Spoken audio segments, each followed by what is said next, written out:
will transition to workplace racism. Folks have commentary that they would like to share. Feel free to chime in. The number again is 641-715-3640, and the code is 564943#. Press star 6 if you would like to participate. Listeners wrote in several things I will try to share quickly before I get to folks that are on the line. First one,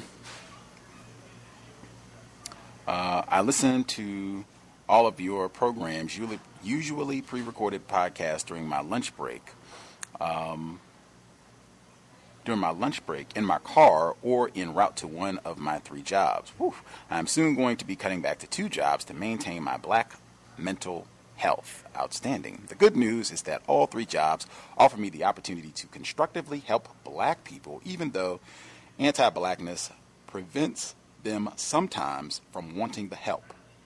I have shared a few times on the program. However, due to being severely traumatized throughout my life by whites, I find it extremely difficult to share exactly what is on my mind in a clear and concise way. To be honest, I have a fear that white people will take what little I do have in one instant: home, career, college degrees, and everything else I have worked so hard for. This fear has also been passed down to me from my older family members who have experienced complete loss and devastation by white people. Anyway, I am writing in to report that I heard a discussion recently between my manager and a coworker where the manager said the word cows in a discussion he was having with our coworker. I heard this discussion and thought to myself that either they looked at my phone when I may have stepped away from my desk abruptly, or that they overheard me listening to this program in my car during lunch, or that the one black coworker friend who works in another office told them. My guess is that I mistakenly forgot to change my phone screen before leaving my locked phone on my desk. By the way, I'm usually very meticulous and guarded with the little privacy that I do have at this job. I also rarely listen to the cows while working due to the fact that I really like to pay attention to the details of what is being said on the program. Lately, I have been paying extra attention to locking up my desk and taking my phone with me when using the restroom or leaving the office to make a call. Even though my white coworkers look at me like I am crazy for locking everything up for the few minutes I am away from the desk. However, my feelings of mistrust and discomfort are valid and based on my own traumatic learning experience with past white coworkers, white students, and former white friends who have lied, manipulated, and mistreated me in some kind of way. I am also the only black person in an office of white people who appear to be watching and paying attention to my every move, which also adds to my discomfort there. On top of that, my white female coworkers are very nosy. Imagine that. And to the point where I have caught them following me out in the hall when I have had to take a call. They also gossip and whisper to each other. They also gossip and whisper to each other about me, how I don't wash my hair every day, how I refuse to eat lunch with them, and how they don't know much about me. They also have inundated me with personal questions ranging from what my address is to how much I pay each month for housing to wanting to know my salary. Since I truly believe in focusing on solutions, here are a few counter-racist workplace solutions I apply regularly. Number 1, when working around white people at work, use a watch device that measures your heart rate. If it is high, past 95 plus, try to lower it by taking deep breaths and or thinking about something pleasant. Listening to the cows during lunch keeps one reminded that war is being waged against black people and that it is important to remain codified at all times. Number 3, build rapport with other black coworkers who could give you references should you have to leave the job under unpleasant circumstances. Next, contribute as much as you can towards a war chest and or 401k in the event that racists make it impossible for you to collect unemployment. Next, get a second job that would allow you to increase your hours in the event that you lost your primary job.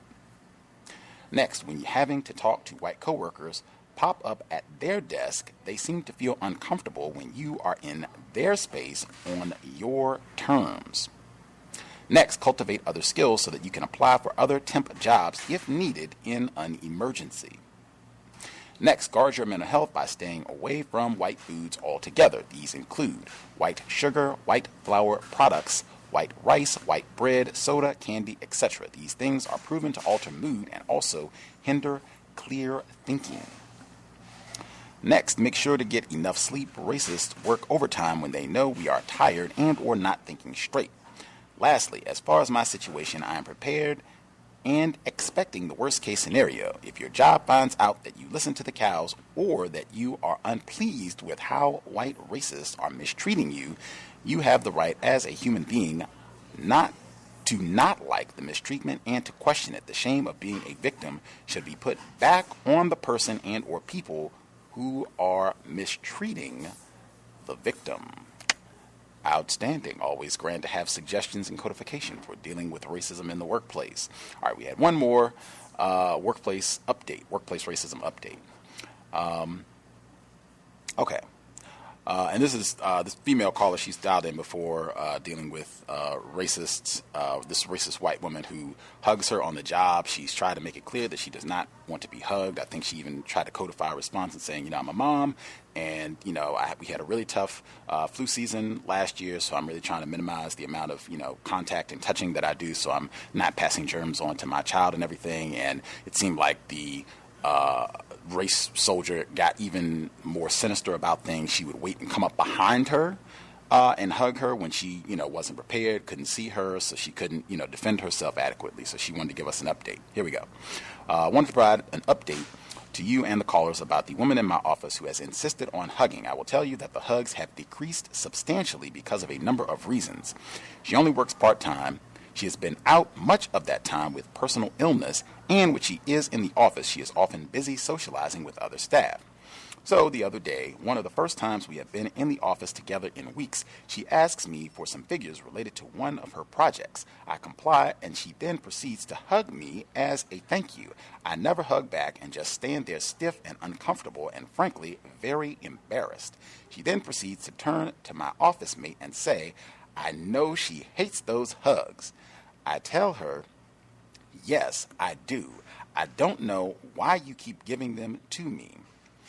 Then she says to me, or possibly my white office mate, I just went to supervisor ethics training last week, and they told us we aren't supposed to hug people because they could report it as sexual harassment.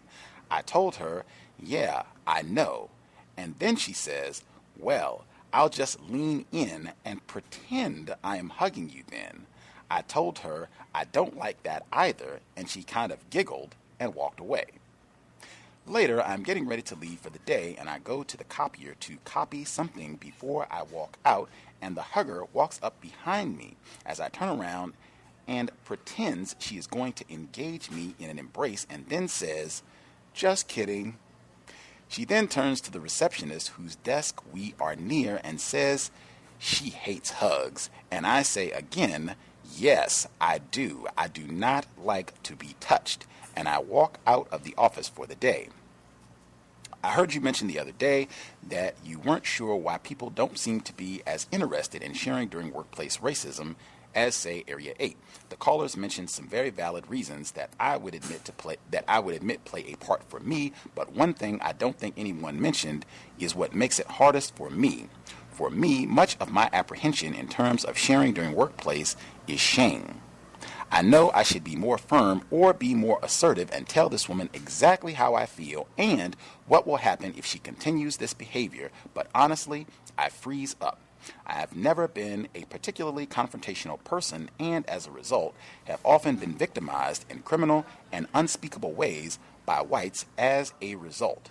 It's embarrassing and shameful that as an adult woman I feel crippled to speak up for myself or to act in a manner that protects myself. Although the hugging decreased, it still would happen periodically, and from time to time, my husband would ask me about it. In those instances, I would either change the subject or lie about it because I felt that my inability to speak up for myself would make my husband think I was weak or cowardly. I didn't want my inability to speak up about this to make him think that I would be unable to speak up for our son or allow our son to be mistreated by white people. So I just stopped bringing it up because I hadn't resolved it or been able to act in a manner that made me feel proud. And honestly, I just hoped it would stop on its own. Although I have overheard the woman talk about finding other employment if this job won't give her full time, I realize how naive that hope is. This, as well as other abuses I have suffered at the hands of white people, weighs on my mind heavily. I toggle between thoughts that they are just hugs and why make an issue out of an otherwise drama-free workplace? But another part of me can't let it go and doesn't want to simply go along to get along anymore. Anyhow, that's my update and my conflict. So as I said, I can't speak for everyone, but for me, that is why I have refrained from sharing. I regret that I haven't managed to resolve this issue on my own and provide someone else with some guidance, but I would love to learn if shame plays a part for anyone else and if that could contribute to why they may not share. Outstanding. I am in 1,000% agreement. I suspect shame plays a huge role. I think even Mr. Fuller has said pretty regularly that black people become embarrassed when talking honestly about racism because generally it is not a very proud, fun thing to talk about how you have been terrorized and abused by white people. I mean, that is not fun at all. It's embarrassing, and then to have to share this with people, whether they're strangers or even worse, with people that, care about you, whether it's your children, spouse, partner, friends, whatever the case may be. It is horrendous. I'm even reminded of, again, Isabel Wilkerson, The Warmth of Other Suns. A lot of that book where she's talking to these black people who are much, much older, 70s, 80s, some even older than that. And they're talking about workplace racism.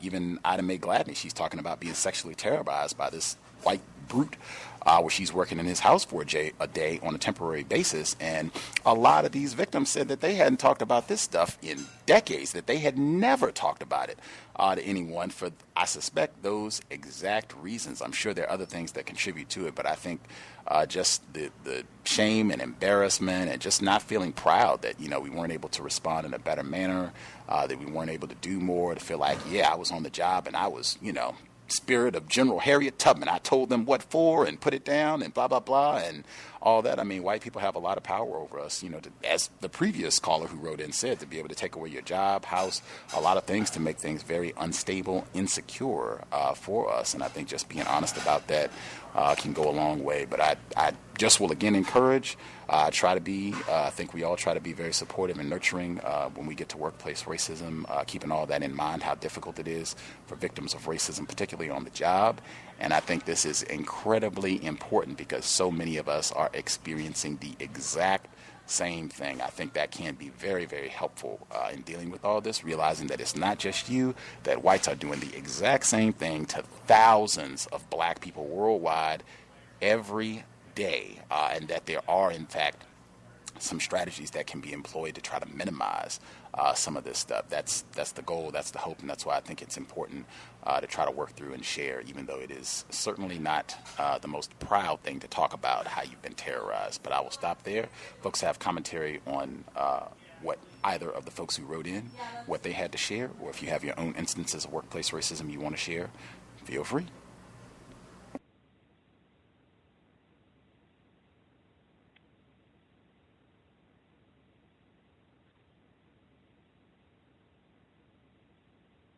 Greetings, can I be heard? Yes, sir. Hey, Bronx caller.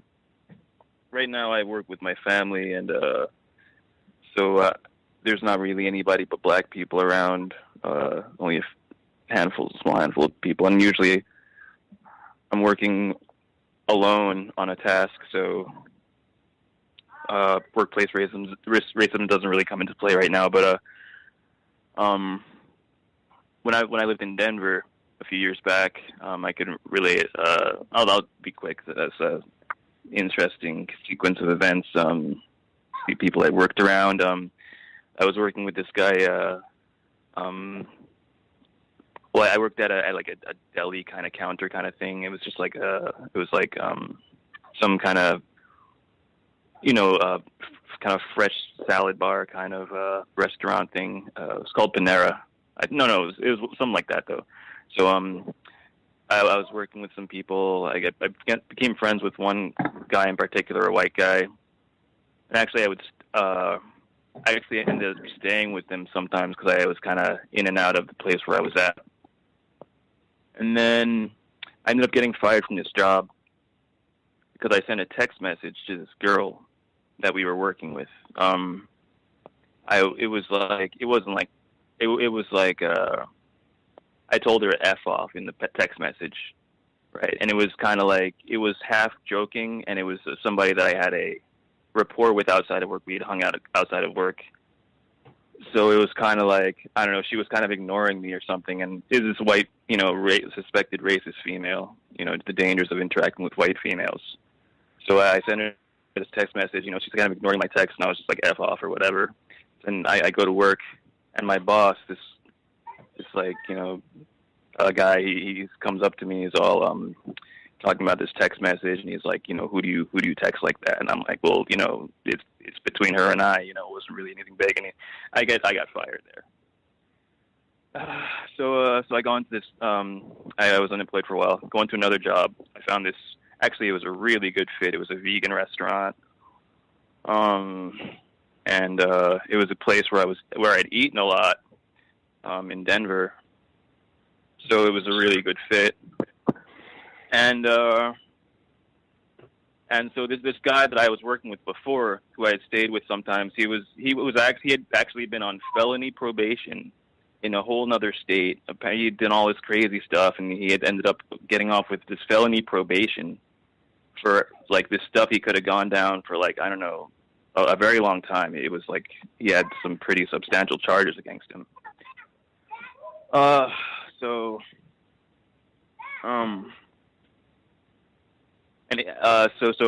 I work at this new job, right? And then I'm there for a couple months or whatever. And then this guy, Corey, whatever, his name was Corey. So the Corey comes, and he comes to work at this place too. So I'm like, whoa, oh my gosh, Corey, like. So he's working there too, and I experienced a lot of racism at this other place, this vegan restaurant. I wasn't expecting it per se, although I know how white people are. They have, these really, benevolent images.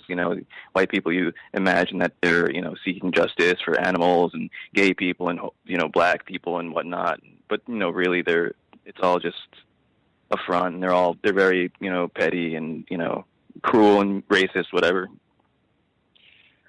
So like, I don't know, my first few days on the job, my actual supervisor, he was several years younger than me, always telling us about how he's going out on the weekends, taking acid and, I don't know, snorting cocaine and stuff, going to some hippie shows. So this guy, like, he like messes up some order, and then he screams, calls himself a nigger, and he storms out to smoke a cigarette. And I'm like, this was like my first few days on the job. This guy's like screaming nigger and like, in anger, and like, I don't know, I don't know, these people that, I was there for months. I had people like complaining to the boss that I was working too hard to make them look bad. And I don't know. I think a lot of these experiences, well, anyways, these experiences kind of made me kind of head towards being self-employed, like as a bottom line. Even at that point, that was kind of like, it was kind of a dream job for me, being a vegan and everything. But even at that point, I was like, this isn't good enough. I need to just get completely away from, this social system, as far as like where I need to be in it for 8 hours a day. So anyway, I'm Corey. So Corey's working there, and then this incident ended up happening where he like ended up, he was dating this girl that worked there, and so-called Hispanic. I think she would be classified as non-white female. he ended up beating her, like, one night. I wasn't there, but I heard that he started beating her up. Like, he had a few drinks after work. He starts beating. This is a young guy too, young, hip, kind of like in music scene, vegans and whatnot. This guy just beats this girl all savagely, and then his roommate has to come and beat him up. He wakes up in the hospital, handcuffed, with no memory of what happened, and of course he got fired. And I don't know. I don't even think he went to jail or anything. I think his probation just got reinstated or something. But I don't know. That was just a mess. That was pretty much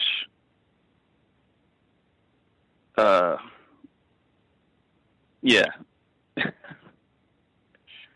That was some Denver Chronicles. So I don't know. I'll leave it there for now. Fascinating. I'm not surprised. I'll only say white women are extremely dangerous. We've emphasized that before. Whites, period, on the job are dangerous. You certainly don't want to be functioning as though these are your pals and homies in the workplace situation. People that dialed in more recently that we might not have heard from at all, if you all had commentary that you wanted to share, last four digits 9315, 9516, 0889. The folks that dialed in more recently that we have not heard from, if you all had commentary, feel free. Can I be heard? Let's get. Go ahead. I'll let the other guy go. Go ahead and speak. Hello, is that me? Yes, sir. Speak up, please. You. Okay, for sure. So, as you guys know, or may or may not know, I'm a car salesman. So, but I'm in the Valley of Los Angeles. So a lot of writers and directors and stuff buy cars from us. So anyway, the guy who wrote the movie 187, so he came and bought a car today, and I just happened to be in the office, and I overheard him talking to one of the salesmen. He was like, I wrote the movie 187, and then he was like, I know I don't look like, he's a white dude, so he's like, I know I don't look like I would write a movie like that. He was like, but I'm a teacher, so I had never heard about the movie 187. So I Googled it real quick, and then I looked, it had Samuel Jackson or whatever, and it's about basically some Mexican kids trying to kill, some Mexican kids from the Valley trying to kill the teacher. And I'm like, and this dude is this guy was a teacher, and this is how he viewed the people that he was teaching. So that's all I had. Oh, that's pretty hilarious. Not surprising, but that's pretty hilarious. The other caller that was going to share, did you have commentary you wanted to get in as well? Yeah, Gus, I was listening to, I guess what you were saying earlier, I guess. Well, in the workplace, as a black person, I tell you, one thing that I was taught always for years is on the job, never leave any food unattended, never leave any drinks unattended, and always, never bring anything personal. Your computer screen, you should always lock it out. There's the lock, you have to punch in a code to get into it. And, and bring your book bags, because I tell you, I document everything I do on the job. I have a diary. It's extensive. I document what white person comes into my office, the day and time, what they do, what they talk about, everything. So I don't leave. When I leave that office, that thing leaves with me, because white people, they are incredibly nosy. They will go through your stuff. If they know that there's nobody in there, they will, go through your stuff and read it. And, I don't trust, and it's another rule I have, I don't trust any white folks on the job. I don't care how friendly they are to you or the kind that never speaks to you. I don't trust any of them because I've seen this for years. White people, the most dangerous ones is the ones that you had mentioned, the ones that are real talkative to you, the ones that come, smiling in your face, the ones that want to hug you. those are the main ones. When your back is turned, they'll cut your throat. They'll get together in a group, and they'll try to get in your business. And how white people get you is they want to see what you do, watch you, and then they'll go behind your back and write the boss a letter or email the higher ups and have all those phony allegations against you. And also too, I think that your best friend, like I said, is you have to document everything. And one of the biggest mistakes that I see black people do, even on my job, is they give a white person to come in there, try to be friendly, and they try to give all their personal business out. They talk about their family. I had a friend, she's a secretary. I said, that's the main thing you should never do. I said, the whites you talking to, they'll cut your throat. They just want to find out about you and find out ways they can harm you. I said, I keep it strictly business with them. In the office, I don't laugh with white folks. I don't tell them any of my business. I keep it strictly business. I don't go to their when they have, we're going to have a luncheon for the secretary or retirement, I don't go. I don't even show up. I know they're talking about it, but hey, I don't care. And also, too, like I said, your best friend is you have to document. You have to be real concise when the time you come in, what you did last night to jog your memory, what you worked on, how many times, they called you, what projects they gave you. Because I don't know if you know, if white people are watching you when you come in or what time you leave, I document that because, that's a form of workplace harassment there. You can go to your, you can go to your state, office, and you could file charges if it got to the point where, they're writing the boss and trying to get you fired, but, you have to have, your documentation and a witness, but you probably won't get that because white people aren't going to help you against other whites, and black people or other victims, I wouldn't want to put them in harm's way. So, that's my comment. That's all I had. Amen on documentation. Amen. Are there other folks that have not shared at all for workplace racism? Do you have anybody on the line who hasn't shared at all who wanted to comment on workplace racism? May I be heard? Yes, ma'am. I thought you had commented before. I'm just making sure we didn't miss anybody who hasn't been able to speak at all. Anybody that we haven't heard from at all? You haven't heard from me at all.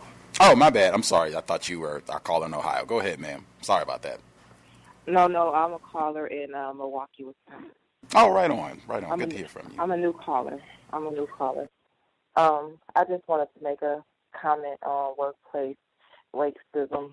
What I do is I wear headphones and I'll listen to the show or I'll listen to music, and so that's cut down on people at work even talking to me. Because there was an older gentleman, he would always come to me and the other black lady that worked there, and he would always tell us about some black restaurant that he went to, or he once told us that there was a moving company in Detroit called Two Niggers in a Truck. He thought we would be interested in hearing about that. Just anything that has anything to do with him interacting with black people, he feels the need to want to tell us about it. So I just started wearing my headphones, so that just cut down on lots of conversations that I have with people there, white people. I don't want to talk to them. I'll talk to a few black people that work there, but the white people I don't go out of my way to talk to. And that's all I had to say. Thank you. Was that serious, or was this a joke? The Two Niggers in a Truck, was that like... He said it was serious. He said it was somebody in Detroit, one of his black friends that he knows, that he was in the military with. sent him a link or something on his phone and said that this was a real company in Detroit called Two Niggas in a Truck. Huh.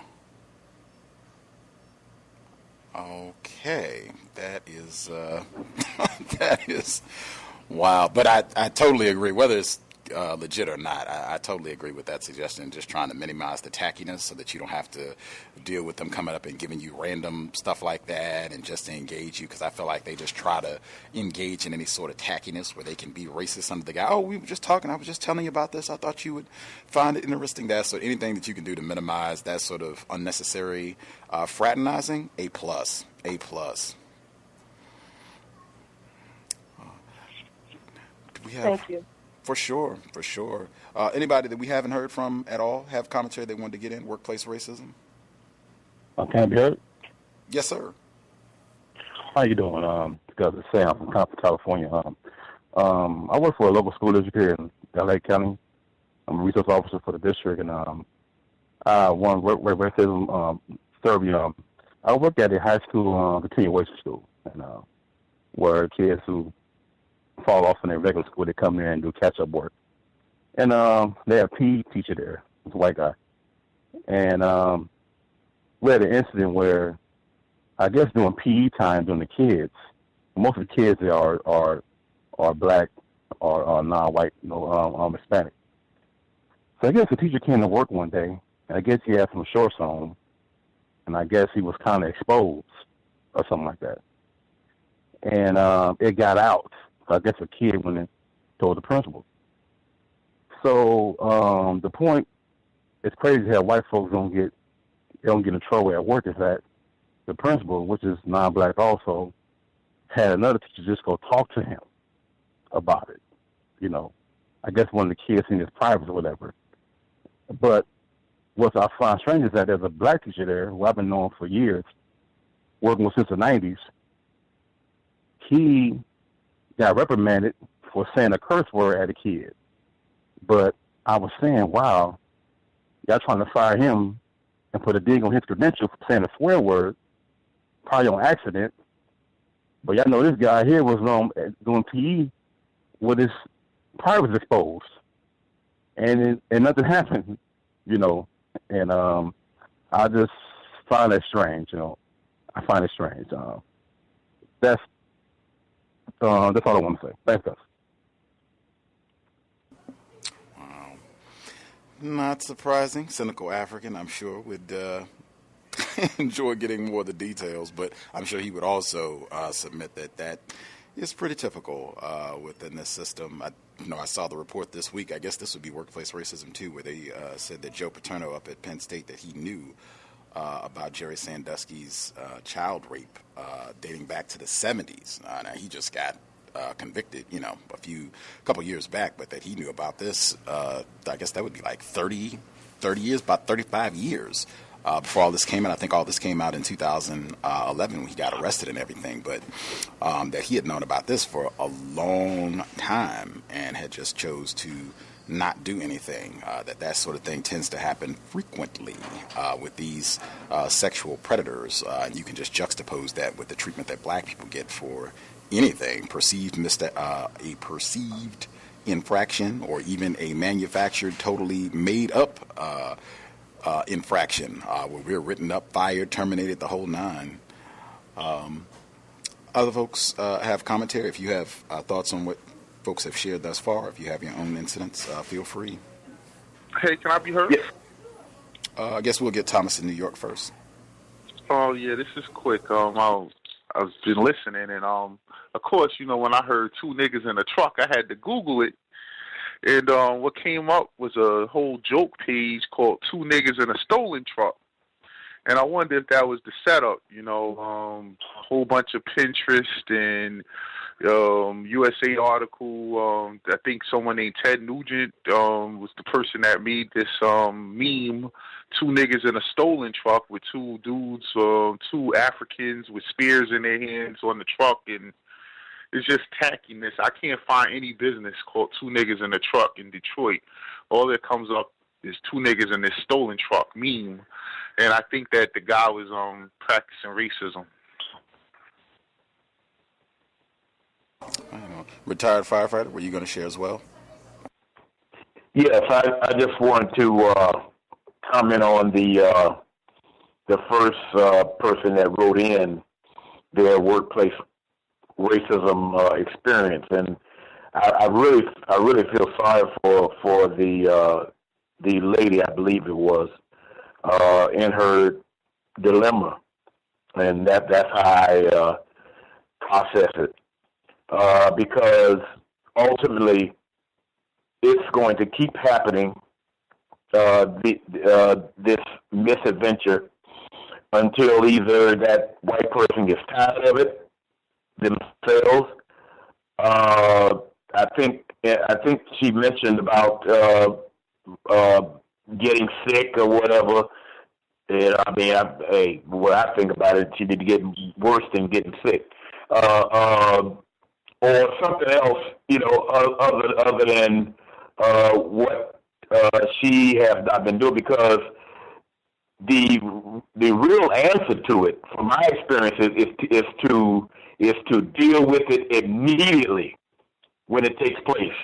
Something like that takes place, something that you don't like happening to you, that is being done to you by another person. And it does not necessarily have to be just a white person either. It could be a non-white black person in the workplace. And a lot of times a non-white black person would do it to elicit favor from white people, clowning around with you, touching you in some kind of way. Someone maybe I had a bald head for the most part when I was employed, and somebody made a mistake of touching my head one day, and I tried to break their arm. I really didn't care on what was the results that may have happened from it. It was a reaction, as far as that concerned. I would have played self-defense, of course, but nevertheless, nothing happened from it, and the person got the message from that standpoint. Other than that, the job that I was on had a different nature. Although there were females on the job, it wasn't a whole lot of females, and it was still a male-dominated, male-cultured type of atmosphere. So the whole idea, it's just some people not to mess with. And I would like to think that I was one of those type of people when I was working. And there's been a few people that have come up to you and want to say something or touch you in some kind of way. And like I said before, what I did was, I would give a look, or I would actually would grab their hand or do something that would get them to understand that, hey, that's not going to happen again. That's not going to happen again at all. And it kind of like dissipated, because white people are very aggressive, especially white females. They're also aggressive too. I noticed on the job, from the standpoint of they would like to try to imply that I'm a friendly person, or I'm just a friendly person, an outgoing person, and by me touching you, it kind of like gives you I want to give you that impression. But that kind of stuff been going on as far back as when we were really on the plantation.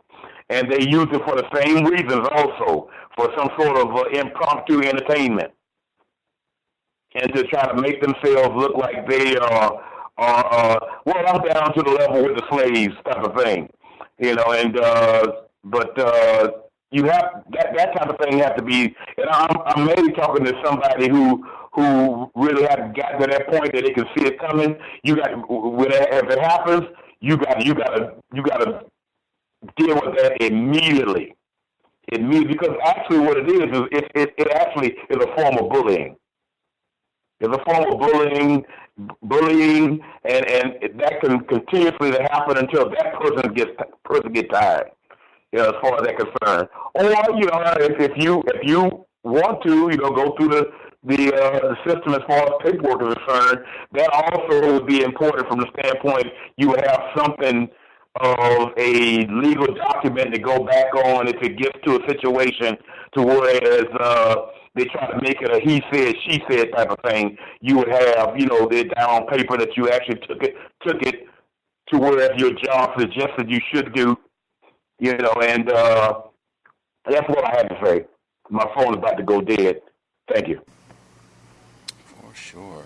I know we had Mr. Fuller. I asked him about the hugging situation because she's shared about this for a while now, and I think we had Mr. Edward Williams on the program during last year, and he also gave his thoughts on this situation. I know Mr. Fuller, he was very much advocating immediately back up. That means you need to put your hand up, give me 10 feet. Can't do all that. It's like just make that very clear. And if this person persists, that would be the response every time. That I would be running from this person. Just every time if they came up from behind, immediately hey, if I need to give a forearm, get up off me. I do not do all that in the workplace. We're supposed to be professional. We're supposed to be business, and I'm not doing all this touching and what have you. That would be the response he would give every time. And that's one of the ones I think I mentioned it the program on Wednesday about if people are interested in doing the role play where you can kind of role play these scenarios, because I know for a lot of us, just because we've been victimized and it's not white privilege, it's white power, that it can be frightening, it can be intimidating to tell a white person no. That's in Renethia Tate's book. I know Pam has talked about that. Black people have died for having the audacity, having the courage and black self-respect to challenge a white person on anything. So I certainly understand. But I think if you can role play scenarios where you just try that and you can get comfortable so you can do it in your voice, where you don't have to yell and curse at the person, but you can just be firm and respond appropriately. Business place, hey, I'm Sharon. I know you're just trying to be friendly and all, but I really don't do a lot of unnecessary touching in the workplace. I've tried to make that clear to you. Don't touch me, and back up, arm raise, or whatever you want to do at the same time, and just get in the habit. You can try it out a few times. I think she might have even said that she had tried that before, but I mean, just really practicing that and getting comfortable with it, so it'll be really natural on the job when you try that sort of situation out, so that they get the message that you're not going to tolerate this anymore. Just make that really clear. I know that was Mr. Fuller's suggestion from a while back as well. Gus? Yes, sir. I just wanted to say for the sister who was talking about the two niggas in the truck, I think I don't know if she did, but if she didn't, just document that situation and any other situations where he might bring up something race related, or anything else that's uncomfortable, that just document that. And then what you were just talking about in reference to oh shucks, it just slipped my mind. Hugging. Oh yes. As far as the hugging and inappropriate touching, I was going to say the person should really look into the sexual harassment statutes of her company's policy, because every place that I've worked, they've, like Thomas has talked about before, they've shown videos about what's considered sexual harassment. They make you sign documentation, and that includes unwanted and or inappropriate touching. So if the person does not want to be hugged and they make that known to you and you continue to violate that person's space and touch them, that is something they should be able to move forward with as far as sexual harassment or some form of inappropriate behavior, because that's something that should be on the company policy. I don't know any company that does not have that, and they also exclusively say unwanted touching, meaning the person who's receiving the touching is saying, no, I do not like this, please do not do so, and the person is perpetrating a violation of that person's rights.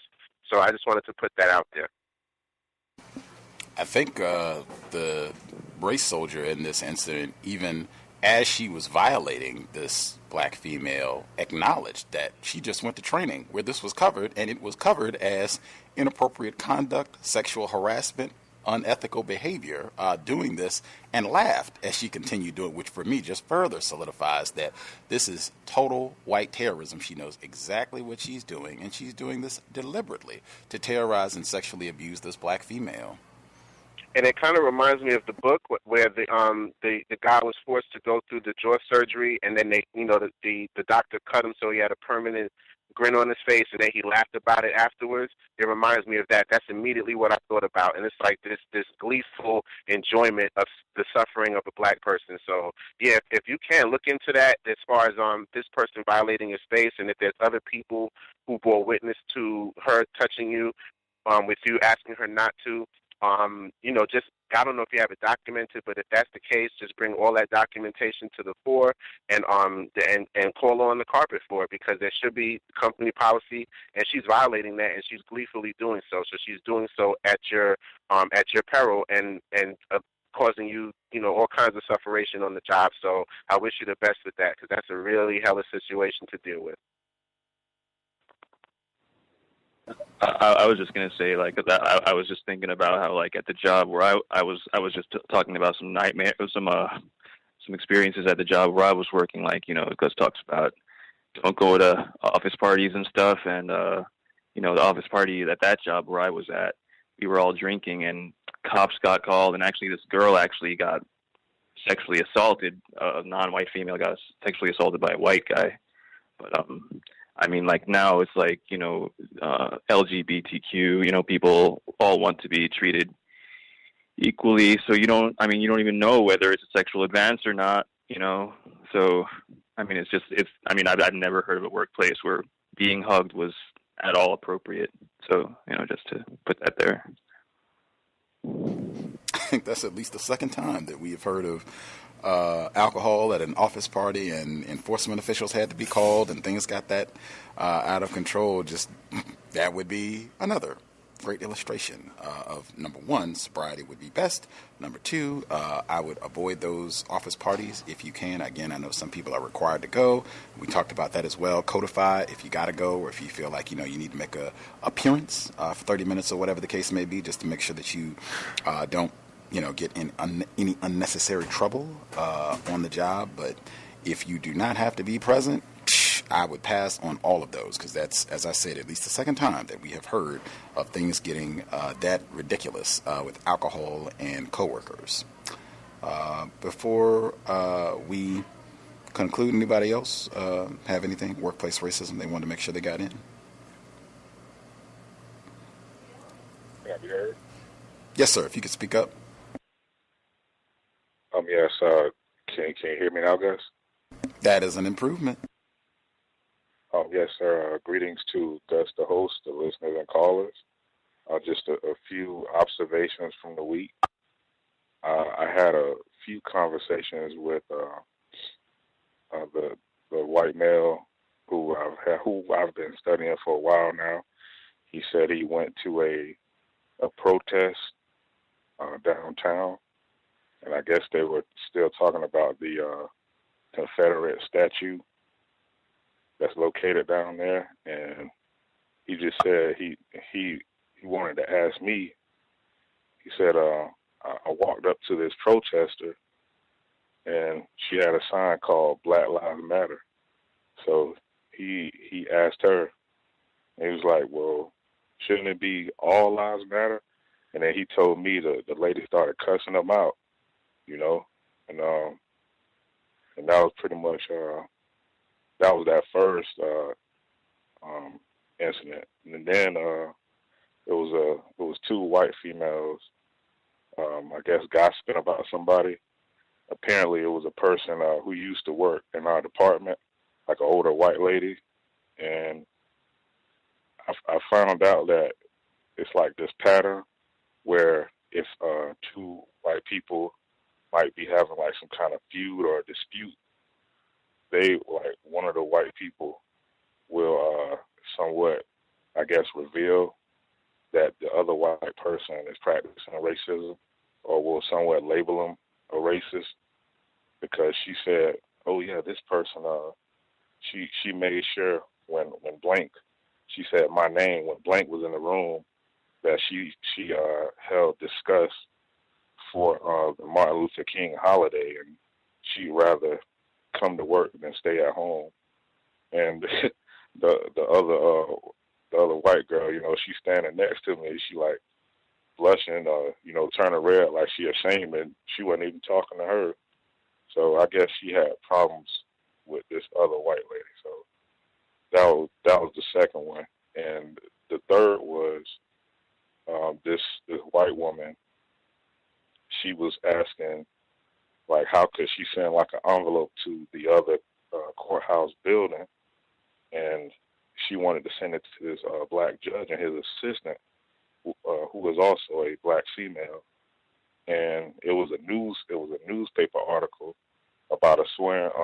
I think it's where you swore in the mayor for our town, and it had like when she wanted me to read the article, and it started out talking about, I guess, how the town had its roots in slavery and whatnot, and I guess she wanted them to read it. So, but before she asked me to read it, she was asking if one of my coworkers was still there, which is a white woman. So I was like, no, she isn't here right now. So I guess that was the reason why she wanted me to know. Cause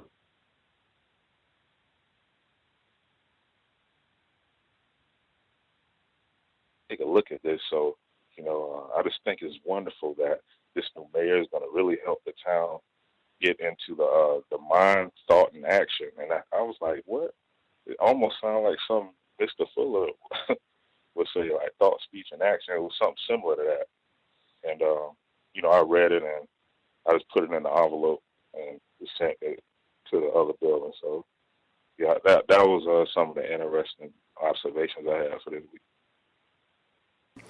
Why did that, in the second incident, why did the white woman try to, I guess she was snitching on this other white woman like she was racist about the King Holiday? Why did she do that?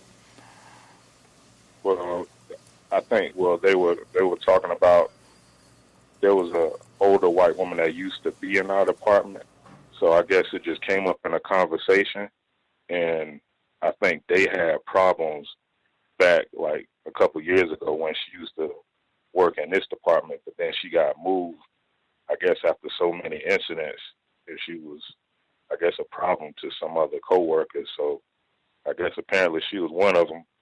So I guess, like how it's been shown in a lot of the news segments or past audio segments where you'll have like some white people that'll say, well, I used to date this white person, or I knew this white person. He or she said this, and it'll be something that'll kind of contain like racial behavior or racist behavior. So I was thinking about that when she said that. And since I was in the break room while she said this, she referenced my name to say, well, she also said this while I was there, and said that she didn't like the Martin Luther King holiday, and he was just a person that talked and stuff like that. So, yeah, I thought that was interesting.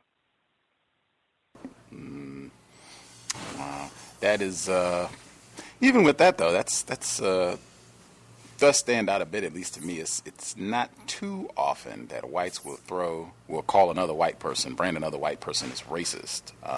Even in that segment from South Africa that I played during the news clips, where the white guy had been calling the black people Kafirs and all this, you black this and that and the other. He didn't call him a racist. He asked a few questions and what have you and challenged some of the things that he said, but he didn't say, I think you're a racist. That is generally very rare that they try and suggest that, hey, yeah, this white person is racist. You want to watch out about her. That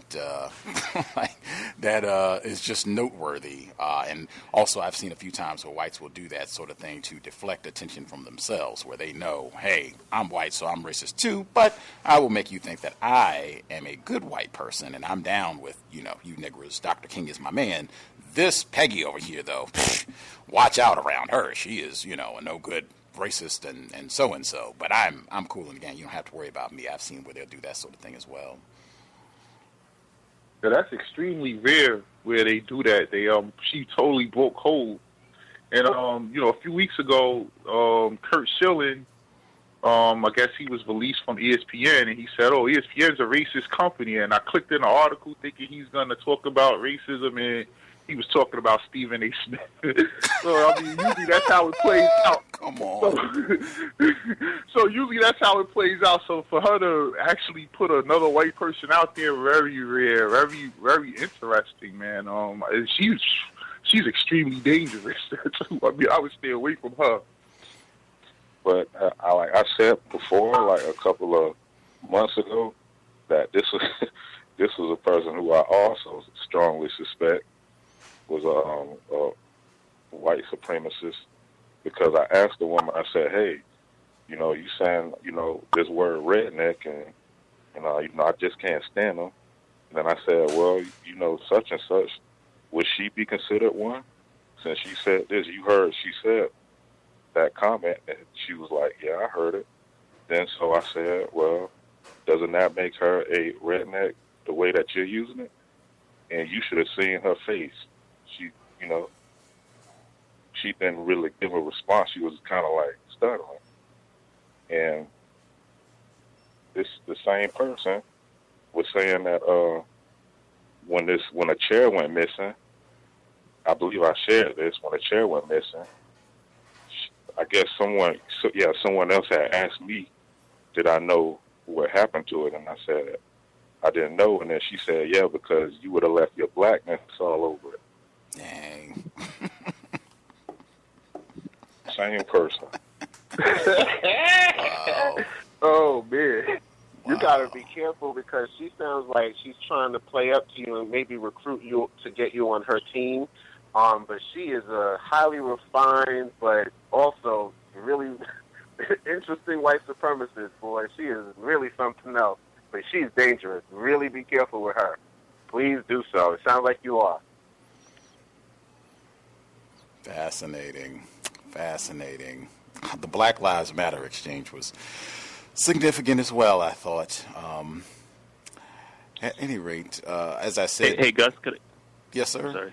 Yes, sir. I just wanted to... last week, I listened to you were talking about... I listen to the archives when I can't listen live, and like you were saying how like, if you just type in nigger or I think you said N-word. Right. Type in N-word and you get all these hits on Google. So I typed it in, and it was just all Larry Wilmore. That's all I could find. He did so funny. He did the correspondence dinner this past week. I guess it was last weekend, and I think he referenced President Obama as a nigger. Talking about racism, though, he was trying to, in my view, reveal truth about racism and how whites see President Obama and that sort of thing. And so people did a big to-do talking about all that, and was it funny? Was it not funny? Should he have done it? Blah, blah, blah. They spent a whole lot of time talking about that this past week. I suspect if you dig through all of the stuff, I'm sure it'll be troves of stuff on that and the correspondence dinner and President Obama and all that. I suspect you'll still find a good amount of police officer caught texting N-word here and school person, in trouble for saying N-word in the class. I suspect it'll still be a hefty amount of that. It's just been my observation over the months or so that I've been searching that word on a weekly basis, that there tend to be, a sizable amount of those type of news reports on a regular basis, where you can see white supremacy unfolding just around that word alone. Definitely. Yeah. With that, we will wrap things up. Again, workplace racism will be moved by June. By June. Next month, we'll move it. It'll be on its own separate day, separate program, and it'll be earlier so people won't have to stay up so late to share, to see if that helps facilitate.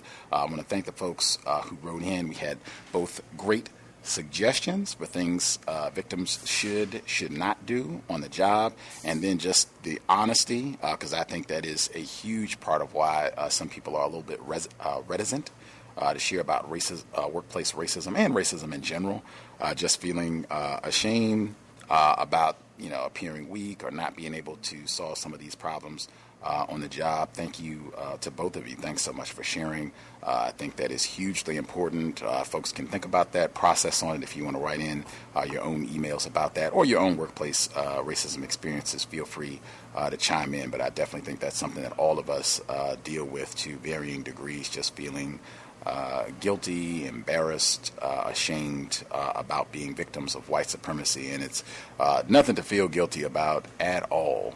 If anything, racists should be the ones who feel ashamed for what they have and continue to do to non-white people, especially black people worldwide. Of course, they do not, but that's the way that it should be. We just, have been terrorized and are just trying to do the best that we can to figure out ways to permanently solve this problem, whites. That being said, again, we'll be back Monday. Joseph Gibson, he'll be here. We'll be talking about his book, How Racism Has Changed the Human Brain. Normal program time, 8 p.m. Eastern, 5 p.m. Pacific. If you have questions, problems finding something in the archives, suggestions, gripes, what have you, feel free to just drop an email, untiljustice@gmail.com.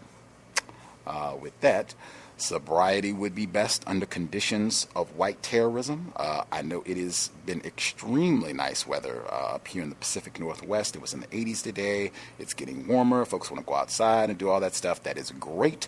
You still need to remain codified.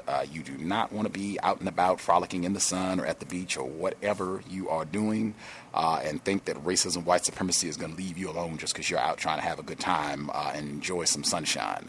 Not going to happen. Certainly, if you are going to consume any alcohol or whatever the case may be, you need to be codified. If you're going to be in a vehicle, you do not want to be under the influence. That's whether you're a driver, passenger, even if you're a pedestrian. You never know when it will be Daniel Pantaleo, Daniel Holtzclaw, Darren Wilson, Brian Encinia, any of these race soldiers that pulls you over and decides, hey, I am here to totally ruin your day and or take your life. In those instances, you want to be able to make the best possible decisions. Being intoxicated is going to totally mess that up, and it's just going to make their job 1,000 times easier for whatever they want to do to terrorize you. Let's just make sure that we are lucid, clear thinking, and in the best position to make fantastic decisions to keep ourselves as safe as possible, and anybody else that you might be responsible for. Certainly buckle up anytime you're in a vehicle. Let's do everything we can to minimize contact with enforcement officers. You certainly do not want to be in an environment, in my opinion, where there are white people and alcohol. That is a bad combination anytime, all the time. That being said, Creator, we ask that you help us remain patient with other black people, victims of white supremacy. We ask that you help us remain patient with ourselves. Remind us to demonstrate the highest levels of black self-respect at all times, in all places, each and every time we are in contact with another black person. It has been time. Replace white supremacy with justice immediately. Cal signing out. Thanks all for tuning in. Nigga, you so brainwashed. I'm a victim, brother. No problem. You're a victim. I'm a victim of 400 years of conditioning. Shut up. The man has programmed my conditioning. Mm-hmm. Even my conditioning has been conditioned.